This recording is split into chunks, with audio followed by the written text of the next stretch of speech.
The Hong Kong economy expanded 5.1% in the second quarter, down from the strong growth of 7.5% in the first. On a seasonally adjusted quarter-to-quarter comparison, the gross domestic product declined 0.5% in real terms.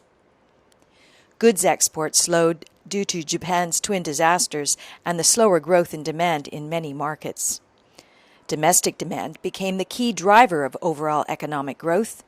Private consumption spending grew 9.2% in real terms over a year earlier.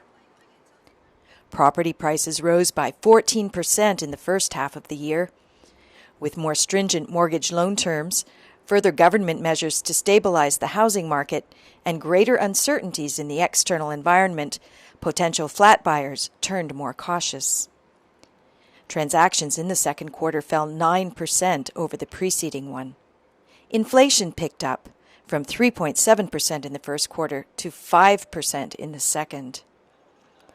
Given the 6.3% year-on-year real GDP growth in the first half of the year, the government is confident the economy should stay on track to achieve the growth it forecast, despite the external shocks and moderation in growth in the second half.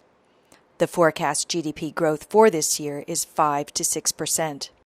The pace of recovery in both US and Europe has been rather slow. But on the other hand, you have to notice that the Asian economies on the whole have remained very resilient. Domestic demand in the region has been very strong. If you look back in Hong Kong, our own domestic demand has held up very well, and consumer sentiment has remained sanguine, and income condition and employment condition continue to improve. Now, so all this will help to support a rather steady performance, at least in the rest of the year. The inflation forecast also remains unchanged. The forecast rate for headline and underlying consumer price inflation for 2011 as a whole are 5.4% and 5.5%.